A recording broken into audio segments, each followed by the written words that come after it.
Hello, everyone. Happy Women's History Month.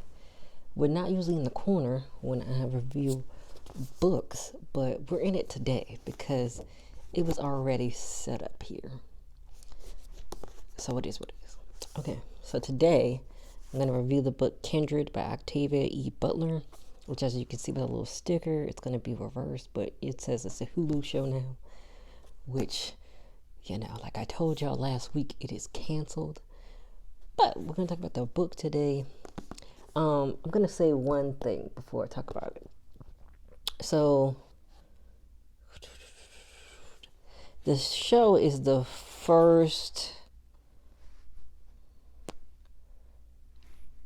I want to say online it said the first 3 chapters, but I don't really feel like, okay, hold on, let me check. Let me check something. Because I'm trying to remember what happened. Because I want to say it was the first 2 chapters, honestly. But let me read how this first happened.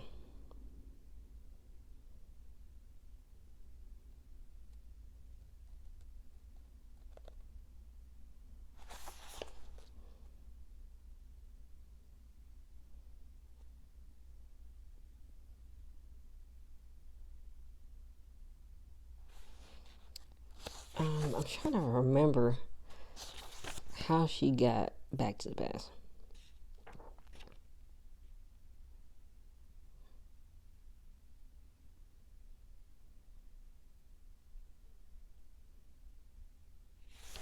Okay, hold on.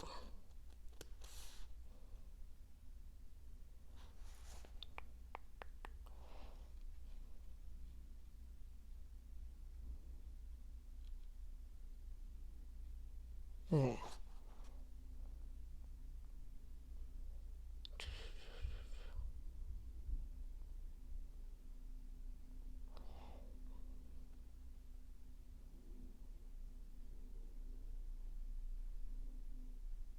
Okay.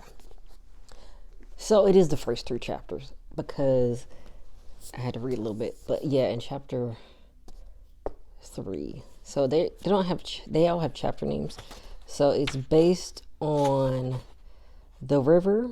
So Rufus almost drowns on the river. Spoiler alert. The fire. Rufus starts a fire. Spoiler alert. I'm saying spoiler after the spoiler. And then the fall. The fall. So in the I think it happens the same in the TV show, but basically Kevin's holding on to Donna, then they get pulled into the past, basically. Yes, it is the same because I think I talked about it. He fell and broke his leg. That's right. Okay. So first of all, I'm gonna give a little. I was supposed to make a separate video about this, but last week I was on my period, and I was just trying to do the bare minimum. I was trying to get to the book, and yeah, I had no motivation. I actually forgot, and then I had no motivation to do it in the morning, or yesterday morning. So I'm going to tell you about Octavia E. Butler. So, her full name was Octavia Estelle Butler. She was born June 22nd, 1947. She was passed away February 24th, 2006. She was born in Pasadena, California. She was raised by her widowed mother. She was an American science fiction author and multiple recipient of the Hugo and Nebula Awards. 1995, Butler became the first science fiction writer to receive a MacArthur Fellowship. So this is going to be a tiny snippet about her, but she has a lot of work and a lot of accolades and a lot of things that she did. So I would highly recommend looking her up. Okay, well, what happened? She was extremely shy as a child. She found an outlet at the library reading fantasy and in writing. She began writing science fiction as a teenager. She attended community college during the Black Power movement. So I feel like they're trying to say it influenced her, which I feel like it definitely did. At least, yeah, I feel like it definitely did. I could tell by the story, Where was I? Oh, while participating in a local writers' workshop, she was encouraged to attend Clarendon Workshop, then held in Pennsylvania, which focused on science fiction. She sold her first stories, and then by late 1970s, had become sufficiently successful as an author, and she was able to write full time. Her books and short stories drew favorable attention of the public, and awards soon followed. And she also taught writers' workshops and eventually relocated to Washington. She died of a stroke at age 58, and her papers are held in the research collection of the Huntington Library in Southern California. So that's just a tiny bit about her. And then we're going to talk about the book. Because your boy was supposed to make a video about her, but here we are. It's in the main video. Okay, so the genre of Kindred is neo-slave narrative using science fiction framework. From what I read, because I did not include in my notes, but from what I read in the Wikipedia for the book, she was inspired by, slave narratives like Harriet Tubman's Sojourner Truth. And also, it said that she had a story about like how someone was like, I think it was like a young man was like, oh, my ancestors are not. I guess he was trying to say if he was a slave, basically, he wouldn't have taken what they took. Not realizing that he wouldn't really have many options, many choices. You know what I mean? So that inspired her to like write the book. Because before she had wrote like a series of short stories. So this was her first novel. I'm pretty sure. I hope that's right. And also, I just want to point out my shirt, chocolate, 100% melanin. This is so cute. I just got it. So yeah, that's what inspired her to write the book. So it came out in June 1979. And then Edna Franklin, who is Donna Franklin, she's the main character, a 26-year-old African-American writer. She's the protagonist and narrative of the story. She's married to a white writer named Kevin, which I also enjoyed. I didn't put it in my notes, but I feel like I talked about that in the other video. I did enjoy that they were married, and like, I'm not going to try to spoil too much, but basically, like, I think I did say in the show, they get separated, so that does put a strain, on their marriage. And I like that, the book addresses it, and, it talks about how they're getting through that. And, the show has to get renewed. So, but I'm kind of wondering how that's going to be tackled in the show. Because, we're left in a cliffhanger. Kevin's in the past in the TV show. So it's like a lot going on. But, of course, in the book, because, the TV show was only the first 3 chapters. This is the whole book. So, of course, that is resolved and Kevin comes back. So, yeah, she repeatedly travels to slave plantation in the antebellum Maryland. And, Rufus is her ancestor. And she has to compromise to survive and ensure her life in her own time. So, basically, she has to go back, make sure that she is existing in the future. So, that's basically the whole thing. And then Kevin Franklin is her husband. He's a white writer. He's 12 years older than she is. He loves her deeply and become estranged from his family to marry her because, they're racist. Which her family kind of also doesn't approve as well.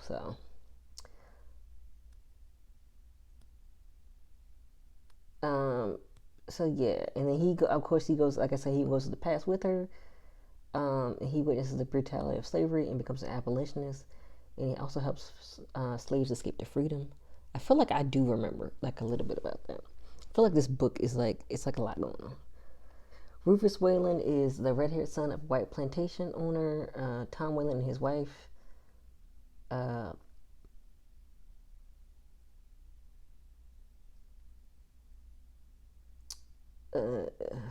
So yeah. So he's the son, but then of course when the father, I don't want to spoil everything, but eventually he takes over. That's what I'm gonna say. I feel like you probably could guess what happened to the dad. But yeah, so Rufus takes over eventually. He sexually assaults a slave woman named Alice who has a child named Hagar, and Hagar is Donna's ancestor. So she has to go back in time to make sure all of that happens, even though, she knows it's horrible, of course. So Tom Whalen, he was the dad. Which I will say in the book, I feel like he's like, what am I trying to say? Oh, I feel like, okay, here we go. Here's my thought. I feel like in the TV show, he was more of a focus than in the book. Rufus is mainly the focus, but Tom Whalen, of course, she has moments with him. Donna has moments, good, bad, in the middle, all that.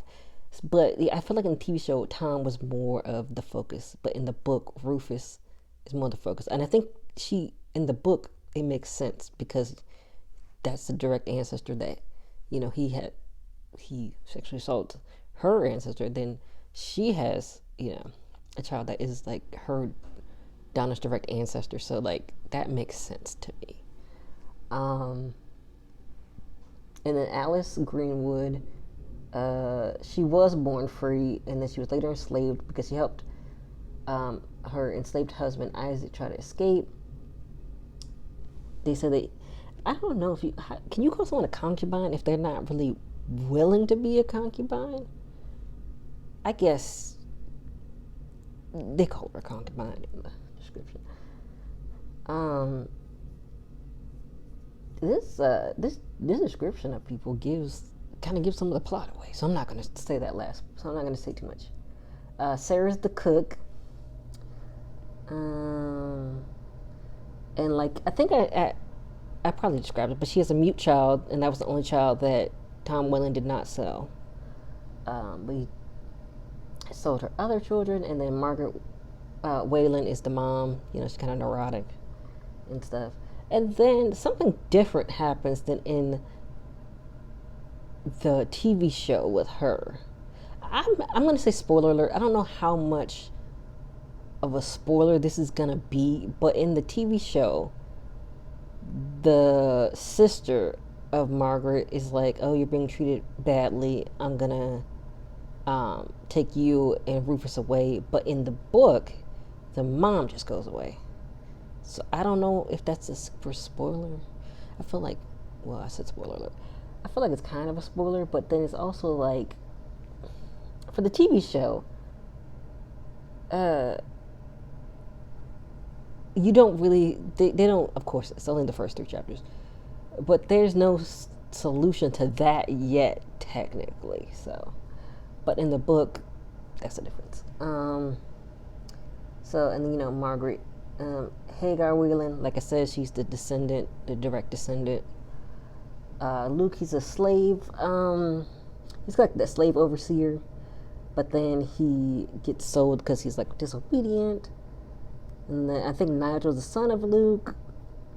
And then he gets married to Carrie, and they have a family, and Carrie's the mute daughter of Sarah.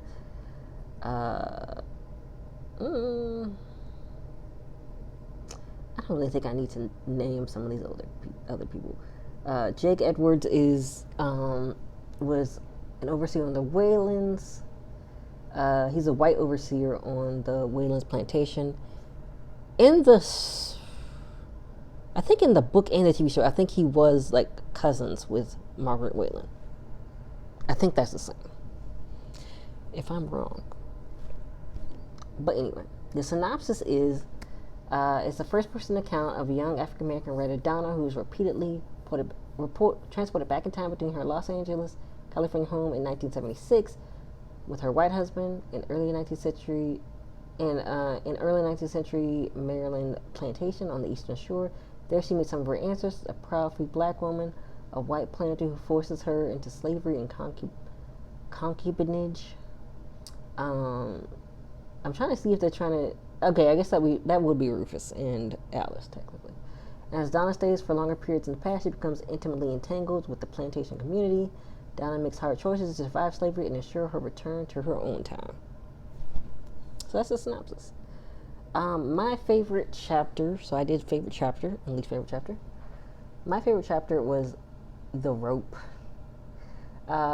So she was finally able to get the things she needed done to secure her family tree so that she was born. So that's the main reason why I Um, that's my favorite chapter. But also the ending. Is that the last chapter? Um, I guess not including the epilogue, because something happens to Alice that's like, I mean, not Alice, to Donna that's like really messed up, but I'm not gonna spoil it. And it's like a weird thing. It's just like, and it's like a really weird like freak accident. Um, but the ending before the epilogue. But I did like the epilogue too. But I was like, I don't know if I really count that as a chapter. But anyway, my least favorite was the fight. So basically, Luke like beat up Rufus because Rufus is trying to sexually assault Alice and to defend her, and then of course Luke, unfortunately, later had had to be punished, and it was not. It was very violent. I'm not gonna spoil it, and it was kind of graphic, but unfortunately, that did happen because they beat him up and they ran away, but then they get caught again. So we're talking about my pros for the book and my cons for the book. My first pro is a lot more information quicker. Like the first chapter, I love that Butler, she wrote the story so that like you pretty much know immediately like how she's connected to Rufus Whalen. Like I was reading it. I started reading it, and in the first chapter, like you learn so much, and it's like crazy. And I get it; it's a TV show. You can't. Well, I mean, I guess they probably thought they were gonna have more seasons, so I mean that's probably why. But let me see how many chapters there are. One. I'm not gonna count the prologue, and epilogue. But let me see. 1, 2, 3, 4, 5, 6. So I mean. It probably would have made every episode like an hour long. I don't know. I feel like they could have done it because there was like 8 episodes. But I mean, I know they like dragged it out, and it was probably because they thought it was gonna have another season. So that's the only thing about TV shows. It's like if you watch a movie, everything happens in the movie, right? And of course, you hope everything ties up in the end. But some movies have better endings than others, and it's also based on like everybody else's opinion, so as well too. But yeah, you like learn so much information, and you learn like, and she didn't really have to go digging, for it. But I also, one thing that I loved was that Donna in the book did research. She looked up stuff. She read stuff before getting pulled back, and I felt like the Donna in the TV show just kind of goes in there blind and like just does things as they happen without considering like what time period she really is in. Like this Donna is very careful and like she understands like what's at stake and also understands what could happen to her. Which I feel like TV show Donna does, but at the same time, it's like she's still kind of like risking. She makes a lot of risky decisions, like I said last week.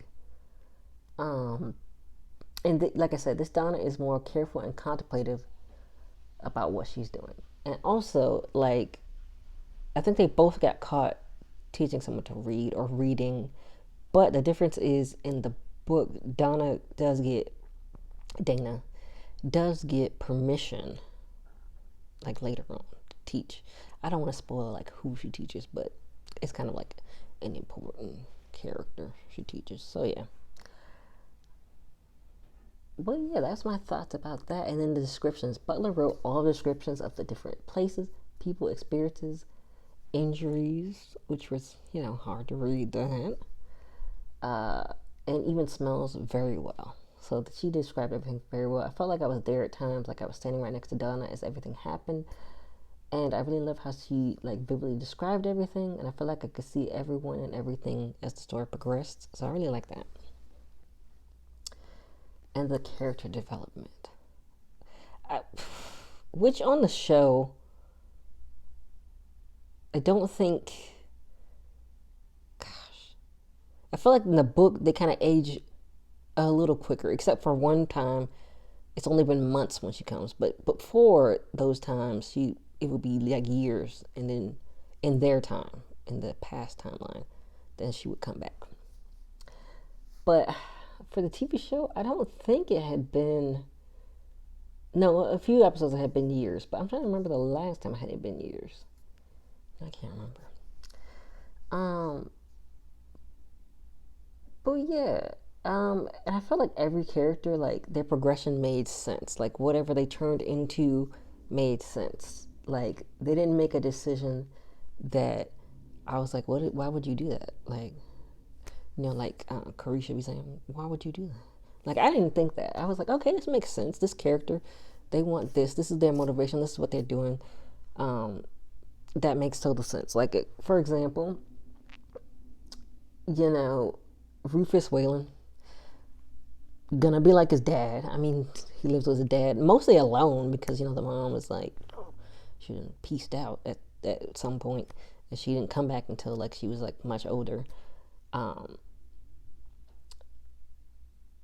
So of course, there's gonna be a lot of influence on him, and hey, what did I say?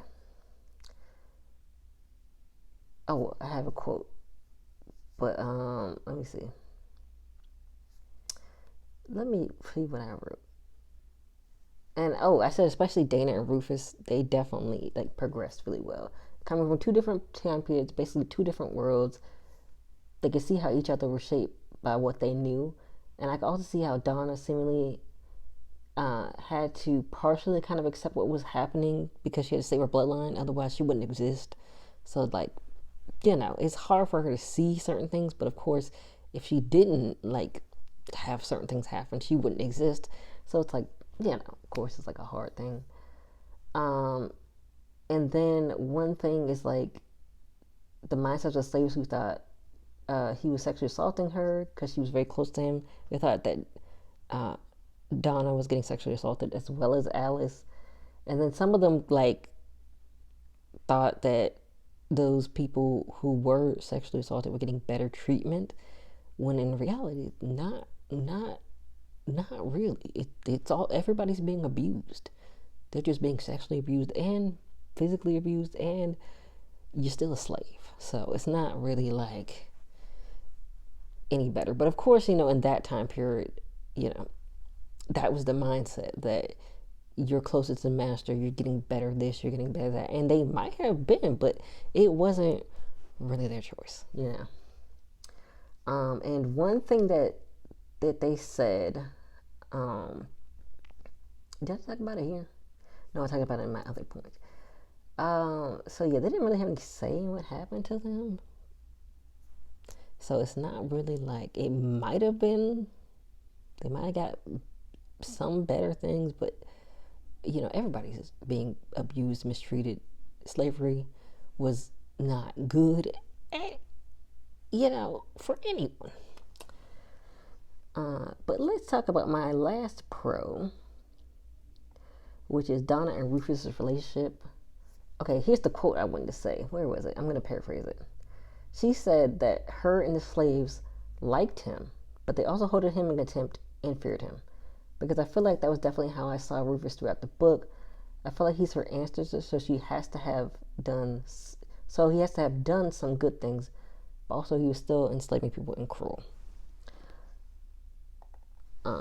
So that's the quote that I wanted to say, which I felt like throughout the book, like he was, some ways he was better than his father, but he still did cruel things. He still enslaved people. He still sexually assaulted Alice, and she had these children with him, And I don't want to spoil too much, but he does something bad. Or he says something to Alice that isn't true, and then it stresses Alice, basically. And I feel like they both needed each other, but they were also on guard with each other. Especially Donna, because not only she, like, in the slave period she was going back to, but also she didn't have control of when she went back in time or not, which that would drive me insane. I would hate that so much.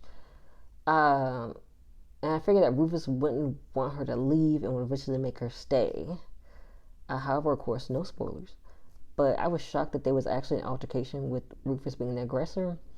And threatening Kevin and I guess technically Donna, but towards the end of the book, I think he thought that Kevin was in the way, and it at the end it did seem like he was, which is weird because they're related, but it did seem like he was gonna try to sexually assault her at the end of the book. But yeah, that was something. But those are my pros. I only have 2 cons. So my cons are, some of these chapters are really long.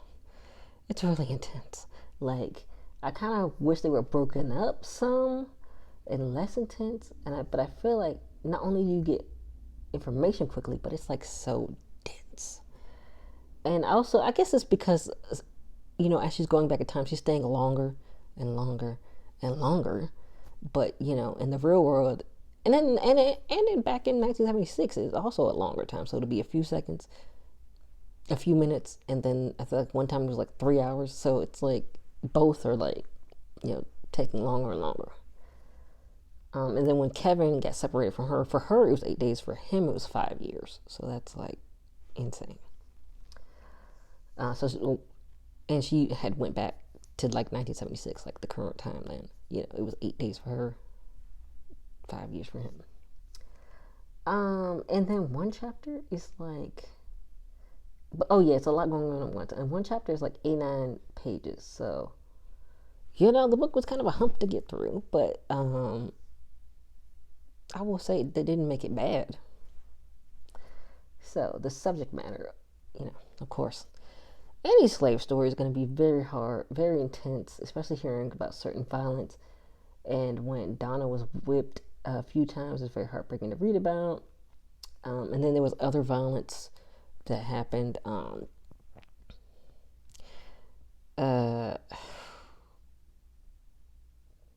Someone had run away. It was Alice, the first. I don't want to spoil it. I feel like I'm about to spoil it. So Alice had run away, and she had come back real bad. Like Rufus had rebought her, and her injuries were so bad. They let the dog. They had the dogs, and I'm guessing they beat her as well, like really bad. It was real bad, like the description. So yeah, there were those things. Luckily, I will say Butler did not get into the details about the sexual assault. But of course, you know enough of what is happening. You know what I mean?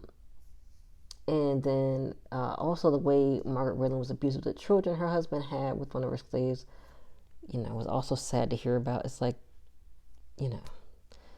this woman does not really want to be with your husband, and then you're abusing the children that did not ask to be here, who the slaves ultimately the victim. So that was so sad. Yeah, okay, so I said they really had no choice in the matter, like I said. So yeah, it was a tough read about different forms of violence and mistreatment. And Margaret was also like violent physically and mistreating Donna as well, or Dana as well. So yeah, it was, wasn't a happy story, but here's my overall opinion. Even though it's, despite the distance of the book and subject matter, I really did enjoy it. It kept me on the edge of my seat, anticipating what would happen next. I did not look at any spoilers. I did not look at any reviews. So a lot of stuff actually shocked me when I read it. So I feel like that's the best way to read this book, almost clueless, LOL. Just given the synopsis that I gave you, and like some of the stuff I've said, which I don't think I've spoiled anything too major, besides Kevin getting stuck in time, which I feel like I talked about the last week in the TV show it happened to.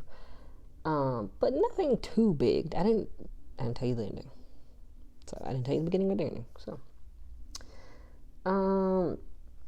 So yeah, and I feel like that makes it so exciting. So you can't predict like what's gonna happen. I think that Octavia E. Butler wrote this extremely well, and I plan on reading more from her in the future. I highly recommend this book. I give this book a 9 out of 10. I took off one point mainly for the long chapters, but of course you can take your time reading this book at your own pace. And I feel like the ending is very satisfying to me. Mainly, to end Dana's involuntary time traveling. I was also add that I liked in the book that there was nobody like there to question or bother Dana and Kevin because this is something they experienced together and no one else would understand.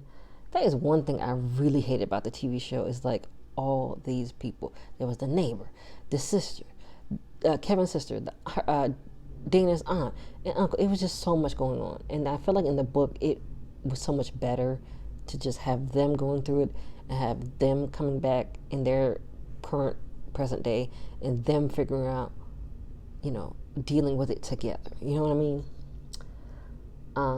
Because that was it was a lot. And of course, I do think the book is better than the show, which, I feel like that's kind of always the case when books get adapted, so it's no surprise there at all. So I highly recommend it. And then I wanted to talk about like why I think, so I'm trying not to write poetry because I'm writing all this poetry next month. So I'm analyzing, so I wrote an analysis about why is Donna the one that goes back in time? And at first I was going to put that as a con, but I want to expand that. And I don't really think that's a con now. Like, they didn't really explain why her, but I'm going to give my analysis of why Dana was specifically picked. So my theory is when her and Kevin got married, both of their families basically disapproved them. So I think if the aunt or uncle were to go back in time or be summoned, I don't think they would have helped Rufus, so that would make them like not exist anymore. So I don't feel like they would have been receptive enough or like understand enough or want to actually like help. And then which like I feel like that's just crazy. So if you did not help like for example, what if her aunt or I think her uncle was the main one who was more upset. If he went back in time and he did not help Rufus, like if Rufus had called to him and he didn't help, he wouldn't exist in the future. That is so crazy to me. I would never want to time travel because I feel like I would mess something up just like that. And then I would get stuck back there or like, I don't know what would have happened. Because I think that was a concern about, that Dana had. Like what would happen, like if she didn't like have orchestrate or have everything happen that was supposed to happen. Like would she get stuck in the past? Would she not come back to the future? Like what would happen? So that was a lot of pressure. And I think Dana was able to understand who Rufus was quickly and understand why she was called back in time. Dana had to save her bloodline so that she could exist. And I remember Kevin asking her something about like not going back or not helping Rufus, something to that effect.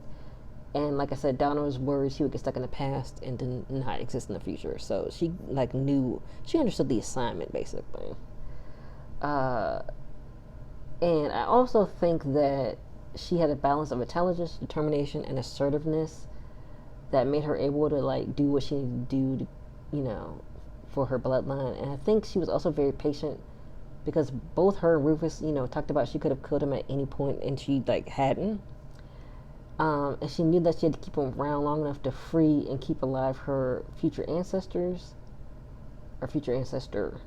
And I think her patience also came in with how she had to deal with Tom and Rufus because they both recruited her at times. And I think only she would have been able to deal with the white and the black side of her family. I think any other family member would have rejected Tom and Rufus, thus, like I said, them not existing anymore. And I think Dana really knew what was at stake, so that's why I think Rufus would call to her and no other future relative she would have called. He called. So that's my analysis about why she was called, and that's my review of the book Kindred. Have you read Kindred? Do you like the book? Do you not like the book because of the subject matter and the violence? Many different types. Or were you like, it was alright? Let me know if you've read it. Let me know if you haven't. Let me know if you want to read it after my review. I highly recommend it.